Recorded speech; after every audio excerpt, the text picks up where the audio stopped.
pessoal, eu sou Cíntia, egressa do Departamento de Engenharia Florestal da UNB atualmente e vim compartilhar com vocês esse trabalho que a gente vem desenvolvendo no último período, análise das redes de interações associadas a espécies de relevância etnobotânica do Cerrado. Então, primeiro a gente tem que o Cerrado é o segundo maior bioma brasileiro, ocupa cerca de 21% do território nacional, e que a diversidade do Cerrado não diz respeito apenas ao número de espécies de plantas e de animais. Uma outra característica muito forte do bioma é a presença de comunidades tradicionais, cuja existência se relaciona diretamente à utilização sustentável de recursos naturais.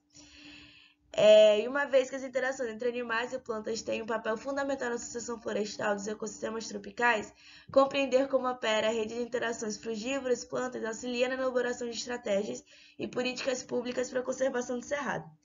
Assim, uma das ferramentas para se investigar o papel das diferentes espécies para a manutenção da dinâmica do ecossistema é a análise de redes ecológicas, que envolve o cálculo de algumas métricas de importância, como, por exemplo, degree centrality, closer centrality e between centrality.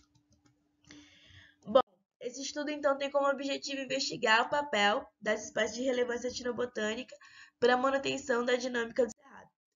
Para isso, a gente partiu de um banco de dados previamente compilado, contendo 101 artigos e 1920 interações de frugivoria. Triamos as interações que envolviam espécies de relevância etnobotânica, utilizando como norte 4 estudos de levantamento de espécies comercializadas em feiras populares no DF. Em seguida, fizemos análise das redes de interações e calculamos as métricas de centralidade. Mas, afinal, o que são essas métricas de centralidade? Então, degree centrality corresponde à quantidade de interações que uma determinada espécie realiza diretamente com as demais espécies à sua volta. Between centrality corresponde à quantidade de interações que uma determinada espécie pode proporcionar entre módulos de interações, e close centrality avalia a distância, a menor distância entre determinada espécie de planta e as demais dentro da rede de interações. Bom, nossos resultados. Primeiro a gente tem que do nosso banco de dados, que primeiro envolvia 1920 interações, apenas 560 envolviam espécies de apenas 560 interações envolviam espécies de relevância etnobotânica. E das 18 espécies de relevância etnobotânica que foram listadas nos quatro estudos, apenas 12 foram encontradas no nosso banco de dados, que foram essas aqui. Algumas interagindo mais, outras menos. Bom, na nossa análise de redes, primeiro identificando. Os círculos correspondem às plantas, os círculos verdes às plantas que não são de relevância etnobotânica e os círculos coloridos às plantas que são de relevância etnobotânica. E os quadrados correspondem aos animais. Então, aqui a gente consegue observar que as espécies de relevância etnobotânica que apresentaram o maior número de interações foram a Nona crassiflora, com 5 interações, Cariocar brasiliense, 8 interações, Copaífera Langsdorff, com 21 interações, e Miconia albicans, com 125 interações.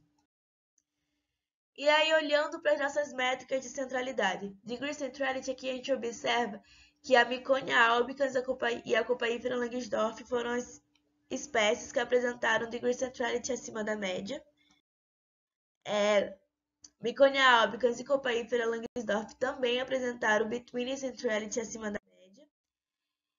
E Copaífera Langsdorff, Miconia albicans e Cariocar brasiliense apresentaram close centrality acima da média. Então, o que a gente consegue concluir a partir disso? Primeiro, o gráfico da rede sugere que a rede de interações frugívoro-planta de cerrado apresenta um comportamento não modular, ou seja, não compartimentalizado. E apenas 2 das espécies de relevância etnobotânica apresentaram dados que se destacaram para degree, between e close centrality, que foram a Miconia albicans e a Copaífera Langsdorff. Mas vale ressaltar que não foi realizado nenhum teste de significância. Então, para próximos estudos, é importante que esse teste seja realizado para que a gente consiga conferir se essa diferença é realmente significativa. Mas, por enquanto, para nós, a gente consegue concluir que a Miconia albicans e a Copaífera Langsdorff devem ser utilizadas como centro das estratégias de conservação. Houveram outras espécies que apresentaram dados de degree centrality e close centrality relevantes, que não são consideradas espécies de relevância etnobotânica. Então, uma possível estratégia de conservação também seria explorar e popularizar o uso sustentável dessas espécies.